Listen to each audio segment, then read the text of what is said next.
Hey everybody, this is Charles Calhoun, aka the Shade Tree Pro, here at the beautiful Grand Vista Marriott in Orlando, Florida, where I own and operate my teaching business under the Shade Tree. Um, got something here that you all know that have followed me, my members, and the rest of you. You know that I've talked from the very beginning, and I ain't never back down from it. And science can't deny it. You if you pay attention to golf now and teaching and instruction, they're talking about what the ball up here does in comparison to all this jumping and all that. You see the change, and I'm not saying, as I said before, I'm not the first one to ever talk about the upper body being this, but I am one of the first ones ever to really write a difference between the ground up versus the top down and the movements, and talking about what the scapula does, why it does it in a sense. And I know people have talked about the scapula, but they never put it in a formation of where I'm talking about scap up, scap down, and it's being the trigger that triggers the whole swing, because even a lot of the guys who even talk about the scapula, they still can't get away from having to rotate the hips and trying to get that driving force, because once again, people, we're trying to create control. I am not going to sit here and advocate that, oh, I got to hit it 600 miles or whatever to be an effective golfer. Majority of the people, I'd say 95 plus or whatever percent of the people out there, they ain't going to hit it that long. But what they want to do is they want to be consistent. They want to have a swing that repeats itself. I got a friend of mine at the bar. His brother, plays down in Tampa, and he said, "Oh, Charles, he doesn't hit it long, but he hits fairway after fairway." And I'm telling you what, he really enjoys the game, because I know where he was when he first started the game, and he wasn't that good. And his brother said, "Hey, now he's gotten to be a decent player." Because once he plays, and then on top of it, he knows the essence of what he's trying to accomplish. And the majority out there, you're trying to get the ball in the fairway to give yourself an opportunity to keep it in front of you and make good shots. Well, one of the biggest things about my top-down swing system and the philosophy that leads into the stack and shift golf swing is always going to be that scap up, scap down.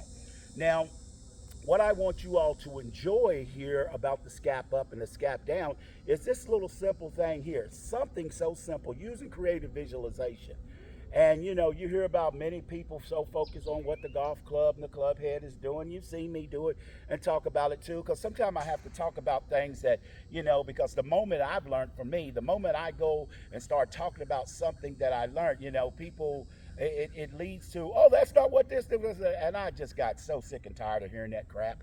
Um, but it is what it is, and plus I blocked a lot of those anyway, just because it ain't that I can't handle it. It's just you just get so sick and tired of hearing it, because that's all they're doing. They're not bringing any substance whatsoever. And so what I want you all to do to learn this stack and with my stack and shift, I talked about making sure you get that foot nice and square like you need to, like Hogan talked about, which is definitely a beautiful thing. But also what I want you to understand what it is that I'm doing when I do my scap up, scap down. And it's got everything to do with what I'm trying to make my hands do. And you all see many great players do this, I feel like a little looping action from outside in. So what I want you all to do, use creative visualization, visualize on this down the line view, visualize where my hands are in essence, and just think of a U.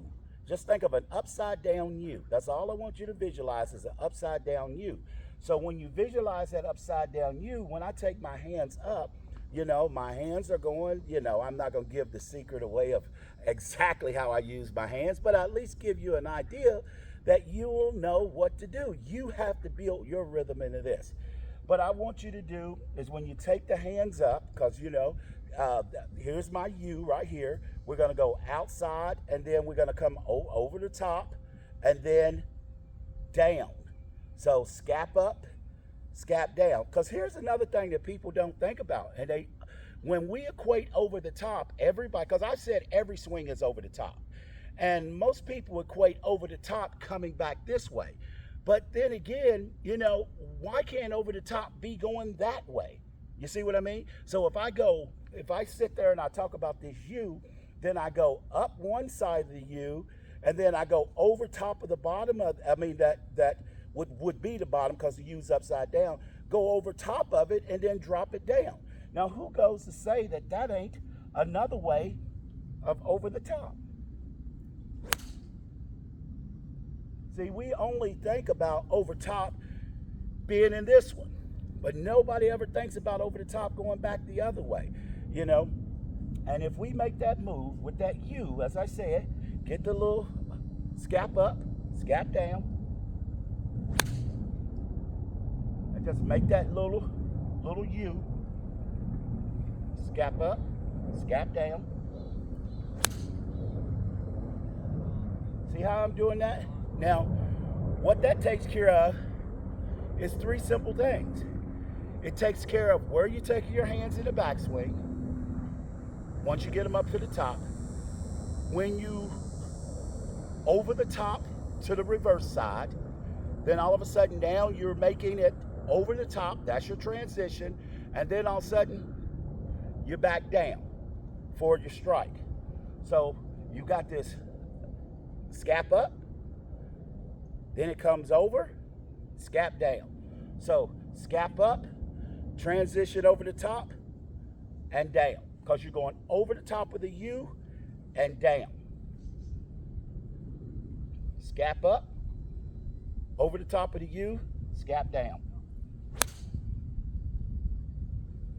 Do it again. Scap up, over top of the U and down. There it again. Scap up, over top of the U and down. Once again, scap up, over top of the U and down.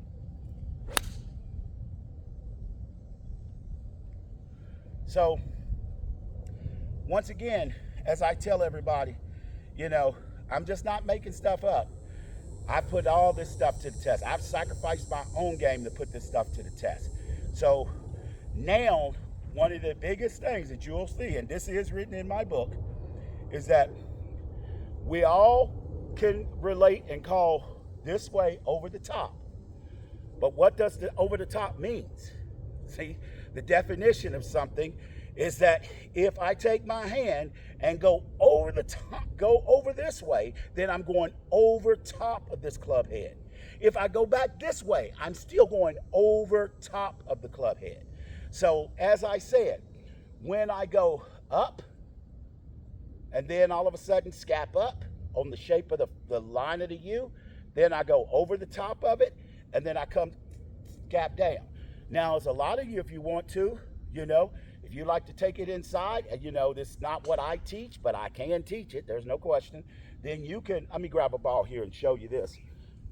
That you can do this way too. I like my way better.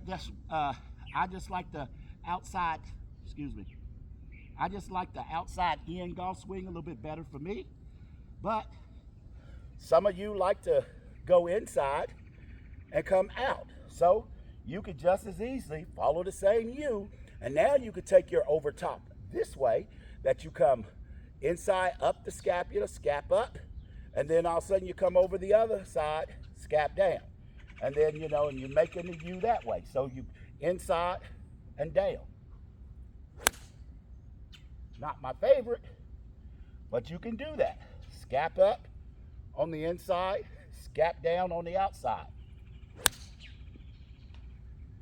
That's scap up on the inside, come over the top, scap down on the outside.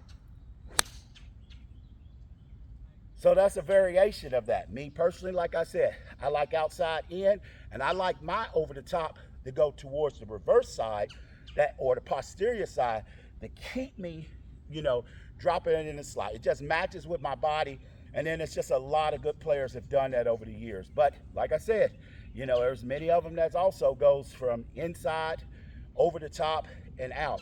I just showed you exactly how to do it. Some may call it slotting the swing, whatever, but this one I'm talking about, my upside down U, I personally have never heard anyone say that when you go outside, then go over the top towards the posterior side and then drop the club. I've never heard anyone say that. So there's an original for you as well. Hey people, if you like what I'm doing, like I said, make sure you hit that subscribe button. Don't forget to join my membership channel. That's the important thing for me. You know, as I said, you want quality, you got to pay for it. You know, the new thing is now, which I think is horrible, that the more followers you got is a determination of what you know. Well, no, we know all, like basically looking at society or whatever, you know, it's a lot of idiots out there in the sense that just follow a lot of bad information. And the thing is sometimes you look at people, like me personally, I've looked at people who, you know, maybe got 2,000, 3,000, 4,000 followers or something with some really, really good information. And then I look at guys with 100, 300,000 followers or whatever and couldn't break an egg with a hammer and don't know shit, because all they doing is getting you to jump up on, you know, your track boards and this and that or whatever. But they're not teaching you these things that I'm teaching you, these things that, you know, they're not building. All they doing is copy, rinsing, and repeating the same things that somebody else is saying. They're just trying to say it a different way. Well, I'm not in that business. I'm in the business of teaching you all information that'll help you understand why you make these moves day in and day out. One of the most important things, people, you also need to remember is this. When you're working on your golf swing, make sure you get that foot square. And also real important with that, make sure when you're making your move,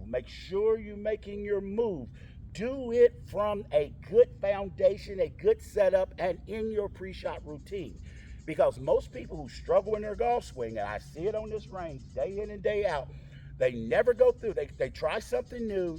They never incorporate it into their pre-shot routine. And the way that you find out if something is wrong, you incorporate it into your pre-shot routine, because that's what you ultimately trying to make these changes for, is to fit in the pre-shot routine in which you take to the golf course. And a lot of people don't understand that. They just try to get a new idea, jump it on here and do it, and they don't, and then they say, it don't work. Well, you've got to incorporate it into your pre-shot routine, because we're trying to add flavor in a sense. We're not trying to take it away. We're trying to add flavor to give our swing the best taste that we possibly can.